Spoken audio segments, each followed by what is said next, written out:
शुरू हो गया है मस्जिदों के नीचे मंदिर ढूंढने का। और इसी सिलसिले में 19 नवंबर को एक अदालत ने आदेश किए और संभल की 500 साल पुरानी मस्जिद, उसका सर्वे हुआ, झगड़ा हुआ, 5 लोग मारे गए, हालात बहुत बुरे हो गए। और उसके बाद आप देख रहे हैं कि एक और विवाद, और वो भी मोइनुद्दीन चिश्ती साहब की जो दरगाह है अजमेर में, राजस्थान में, जो 800 साल से पुरानी है, 800 साल पुरानी। और उस दरगाह की मान्यता यह है कि हर धर्म संप्रदाय के लोग उस दरगाह पर जाते हैं, मन्नतें मांगते हैं, अपनी मुरादें लेकर जाते हैं। उस पर विवाद शुरू हो गया। और अब सुनने में आ रहा है कि कल परसों में शायद एक बदायूं में एक मस्जिद पर भी इसी तरह का विवाद शुरू हो रहा है। और बताते हैं कि 2022 का कोई मुकदमा है, उसके तहत ये सारी सब कुछ हो रही। ये एक बहुत ही घिनौनी और सोची साजिश के तहत ये सब कुछ हो रहा है। मैं आपको विस्तार से बताऊंगा। तो एक ये मसला है, और ये दोनों क्योंकि कनेक्टेड मसले हैं। दूसरा मुद्दा ईवीएम का मुद्दा, जो महाराष्ट्र चुनाव के बाद बिल्कुल खुलेआम सबके सामने है। उसका चेहरा, नंगा चेहरा सबके सामने, पूरी दुनिया के सामने है। और ये दोनों मसले कनेक्टेड कैसे हैं, एक कैसे हैं? आप कहेंगे कि ये कौन सा तमाशा है, तो मैं बताऊंगा कि ये दोनों मसले एक कैसे हैं। तो मैं डेट वाइज आपको बताने की कोशिश करता हूं। महाराष्ट्र में चुनाव और झारखंड में चुनाव, सेकंड फेज का, फर्स्ट फेज का झारखंड में चुनाव 13 तारीख को था। लेकिन महाराष्ट्र में और झारखंड में, जो महाराष्ट्र में फर्स्ट फेज का यानी जो एक ही अकेला फेज था वो चुनाव, और झारखंड में सेकंड फेज का चुनाव किस तारीख को था? 20 तारीख। और 20 ही तारीख को जो अलग अलग राज्यों में विधानसभा के चुनाव हैं, और जो 2 लोकसभा, वायनाड लोकसभा केरल में और नांदेड़ लोकसभा महाराष्ट्र में, इन दोनों लोकसभाओं के चुनाव भी वोटिंग जो होनी थी 20 तारीख को होनी थी। तो संभल का मामला किस दिन आया? 19 तारीख को, यानी वोटिंग से ठीक पहले यह मामला आया। और हैरान करने वाली बात कि यह मामला जो आया, इस मामले को जिस अदालत ने, जिस जज ने किया, सुनने में यह आ रहा है कि दोपहर के समय वो एप्लीकेशन वहां पर आई, अदालत ने तुरंत आदेश किए, और वो आदेश जो एएसआई जांच करने वाले लोग हैं वो लेके पहुंच भी गए शाम तक। और सर्वे भी हो गया। सर्वे होने के बाद में अब दोबारा मजेदार बात जो होती है, ये जो षड्यंत्र है, मैं बताऊंगा किस भयानक षड्यंत्र है ये। दोबारा क्या बात होती है? जब एक बार सर्वे हो गया, सारी बातें हो गई अदालत के आदेश के अनुसार। हालांकि जज ने और अदालत ने बिल्कुल गैर कानूनी काम किया, कानून के विरुद्ध काम किया। मैं ये कानून भी आपको दिखाऊंगा साथियों। ये जो कानून है मैं लेके आया हूं, ये कानून जो the places of worship special provisions act 1991, ये कानून, इसमें कुल 8 धाराएं थी, 8वीं खत्म कर दी गई, 7 धाराएं रह गई। और ये 1.5 पेज का है। ये देखिए, इसका मुख्य पेज है और इसके बाद में इसका ये दूसरा पेज है। ये 1.5 पेज का टोटल कानून है। और इस 1.5 पेज के कानून में जो 3 धाराएं हैं वो मुख्य हैं। धारा 3, धारा 4 और धारा 6। ये केवल 3 धाराएं मुख्य हैं इसमें। ये कानून के विषय में भी बताऊंगा, लेकिन मैं आपको उसको पहले समझें। तो जब 19 तारीख को सर्वे हो गया, दूसरा सर्वे उसी में कलेक्टर के आदेश पर तो होता है 24 तारीख को, जिस दिन हिंसा होती है। इसका मतलब यह है कि 19 तारीख को हिंसा नहीं हुई, और जो वो चाहते तो वो नहीं हुआ। तो तुम हिंसा तो होनी है, करानी है, कैसे करानी है? तो आप सारे मीडिया के साथी हैं, आपने देखा होगा कि जब जो सर्वे करने वाली टीम जा रही है उसके साथ वकील भी जा रहा है, उसके साथ में बहुत सारी भीड़ जा रही है जो जय श्री राम के नारे लगाने जा रही है। साथ में उसके साथ में पुलिस चल रही है, बड़ी मात्रा में पुलिस चल रही है। मेरा एक सवाल है प्रशासन के सभी लोगों से, मुख्यमंत्री से और प्रधानमंत्री ने देखी होगी उससे भी, और अदालतों से जो आंखें बंद करके बैठी हैं, कि जब सर्वे के लिए आपने टीम भेजी है और सर्वे के लिए टीम गई, तो वो लोग कौन थे जो जा रहे थे, जो नारे लगा रहे थे? इतनी भीड़ क्यों गई? उनका काम तो था नहीं, उनका काम तो वहां बिल्कुल कोई काम नहीं था, तो वो भीड़ क्यों गई? वो भीड़ क्यों जय श्याम के नारे लगा रही थी? जिसकी वजह से विवाद हुआ, मामला बढ़ा और उसके बाद में गोलियां चली और पत्थरबाजी हुई, जिसमें 5 नौजवान बच्चों की मौत हुई। ये मामला घटा। और आप देखिए कि 24 को यह हुआ है और उसके बाद में 26 तारीख को एक और होता है, क्योंकि जब 24 को हुआ और 20 को यह हुआ, तो 24 को क्यों हुआ कि 23 तारीख को महाराष्ट्र के और झारखंड के चुनावों की गिनती हुई, परिणाम आए, तो 24 तारीख को हल्ला मचने लगा कि ऐसे कैसे चुनाव के परिणाम आ सकते हैं? ये तो इतनी बड़ी धांधली है। जो पार्टी है 5 महीने पहले लोकसभा चुनाव में बड़ी बुरी तरह से हार के आई है, वो पार्टी क्लीन स्वीप कर रही है, 3/4 बहुमत की तरफ बढ़ गई। कैसे बढ़ गई? और उसके बाद धीरे धीरे जो आंकड़े आने लगे, मीडिया के साथियों ने, वरिष्ठ पत्रकारों ने जब खोजबीन शुरू करी, इवन कांग्रेस ने भी जब खोजबीन शुरू करी भी कहानी क्या है, देन उसके बाद में पता लगा कि कितनी बड़ी धांधली है।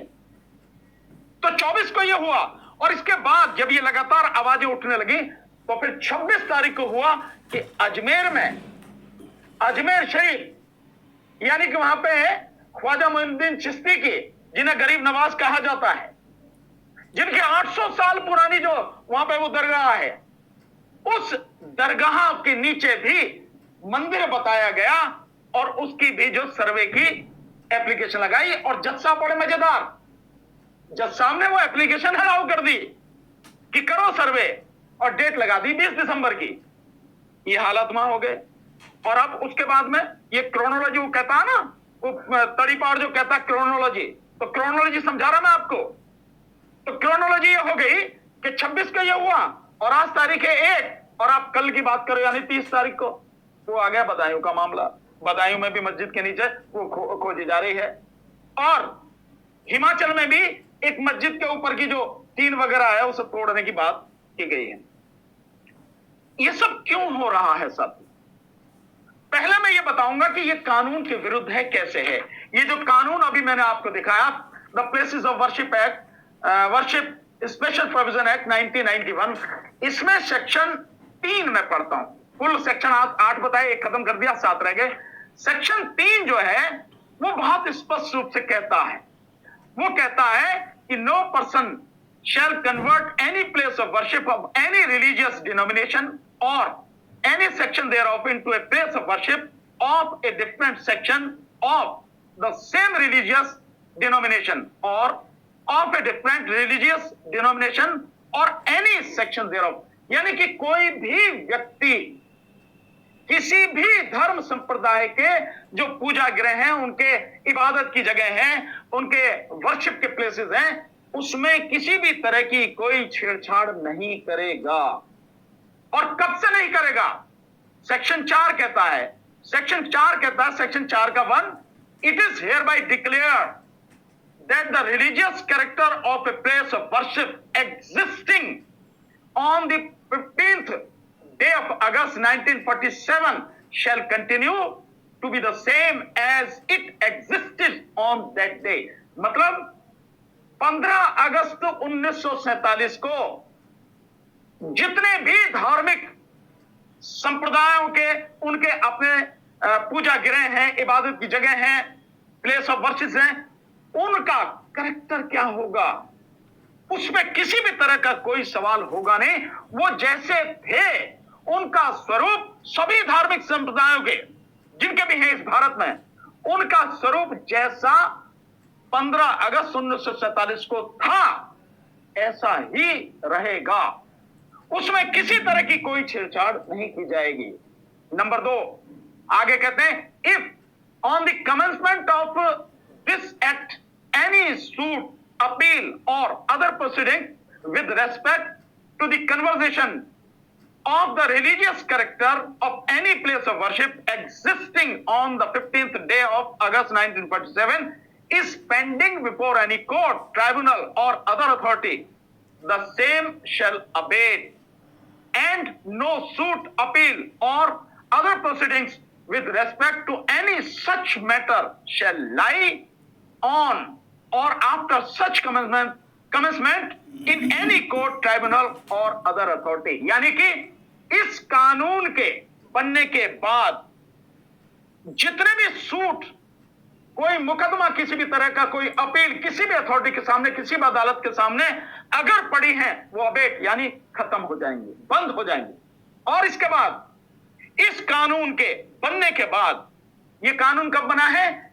11 जुलाई 1991 को यह कानून लागू हुआ है।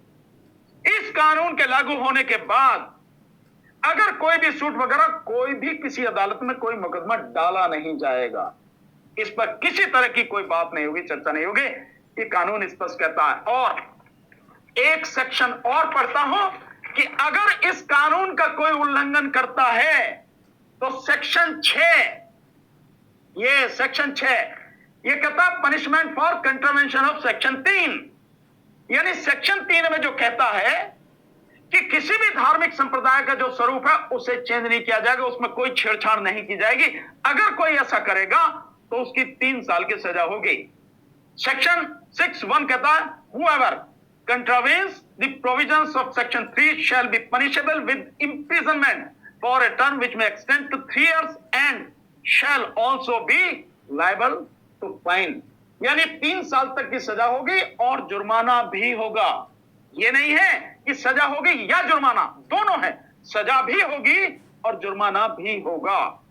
शैल वर्ड जहां भी यूज होता है, शैल वर्ड का मतलब है कानून में कि ये बाध्यकारी है, मैंडेटरी प्रोविजन है, इसमें कुछ नहीं कर सकता। सुप्रीम कोर्ट भी कुछ नहीं कर सकती। डी.वाई. चंद्रचूड़ ने जो ज्ञानव्यापी मस्जिद के मामले में ये कहा कि नहीं इसके स्वरूप की कर सकते हैं, डी.वाई. चंद्रचूड़ ने इस कानून का उल्लंघन किया। गुनहगार है डी.वाई. चंद्रचूड़ जिसने इस कानून का उल्लंघन किया, और उसी का सहारा लेकर, उसी जजमेंट का, ज्ञानव्यापी मस्जिद वाले जजमेंट का सहारा लेकर ये एप्लीकेशन लगातार पढ़ रही है। लेकिन जो जज हैं उन्हें अपने दिमाग का, अपने विवेक का, अपने न्यायिक मस्तिष्क का इस्तेमाल करने की जरूरत है कि कानून क्या कहता है। जरूरी नहीं कि हाई कोर्ट ने कर दिया, सुप्रीम कोर्ट ने कह दिया, अगर वो गलत कर रहे हैं तो आप आंख बीच के उसी माने जा रहे हैं। ये कानून क्या कहता है? जज का मतलब वो आकलन करे क्या सही है, क्या गलत है, क्या सच है, क्या झूठ है। यह है जज का मतलब। न्याय तभी होता है जब आकलन करें, तो करना चाहिए, लेकिन आप नहीं कर रहे। और आगे जो बता रहा हूं, और मैं जो मानता हूं इसकी जो परिभाषा जो मैं सेक्शन पढ़ रहा हूं, इसका मतलब यह है कि कोई भी जज भी अगर होगा तो वो भी गुनहगार है। पढ़ रहा हूं मैं इसको। Section 6 subsection 2 whoever attempts to commit any offense punishable under subsection 1 or to cause such offense to be committed and in such attempt does any act towards the commission of the offense shall be punishable with imprisonment provided for the offense, यानी जो है 3 साल की सजा और जुर्माना।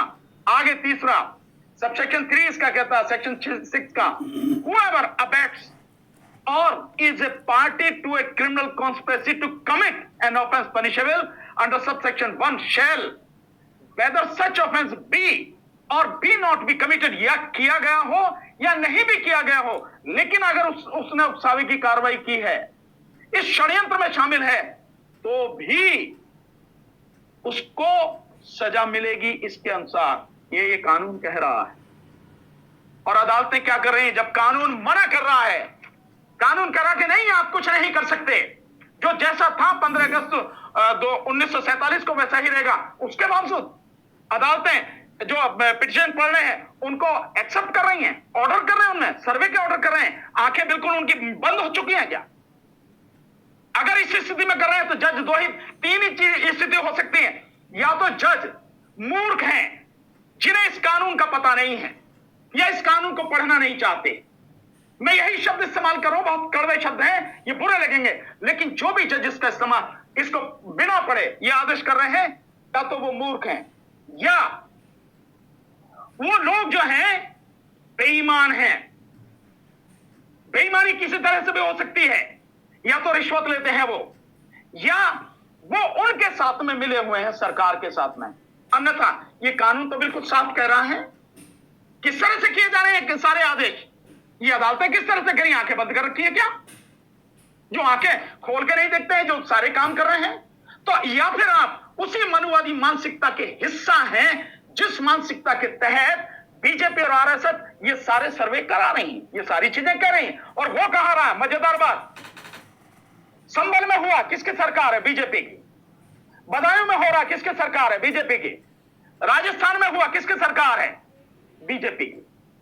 तो इसका मतलब यह है कि सरकारों के साथ में कहीं कोई गठबंधन है क्या जजेस का, या उनके प्रेशर में है वो, या उसी मनुवादी मानसिकता के हैं वो जिसके तहत ये सारे काम कर रहे हैं और ये सारे झगड़े हो रहे हैं लगातार? क्या अदालतों को पता नहीं है कि उन्हें क्या करना चाहिए, उनकी जिम्मेदारी क्या है जिस तरह की चीजें हो रही हैं? तो ये जो मसला है ये बहुत गंभीर मसला है, और जो अदालतों को काम करना चाहिए, कानून को पढ़ के कानून के अनुसार ही काम करना चाहिए। अजमेर में जो काम किया गया, 813वां उर्स मनाया जाना है इस बार। सलीम मुद्दीन चिश्ती साहब की दरगाह का, जो अजमेर शरीफ की गरीब नवाज की दरगाह है, उसका 813वां उर्स मनाया जाना है, और आप उस पर वो कर रहे हो। मतलब ये तो नहीं है कि साहब ये अभी बनी है और मंदिर तोड़ के बनाई गई है। जब कानून बिल्कुल स्पष्ट है, तो सुप्रीम कोर्ट ने, अगर एक जज ने कानून को तोड़कर गैर कानूनी काम किया, तो बाकी सब जजेस ने क्यों अपनी आंखें मीच रखी हैं? ये जो हो रहा है सब कुछ, ये पूरी सोची समझी साजिश के तहत हो रहा है।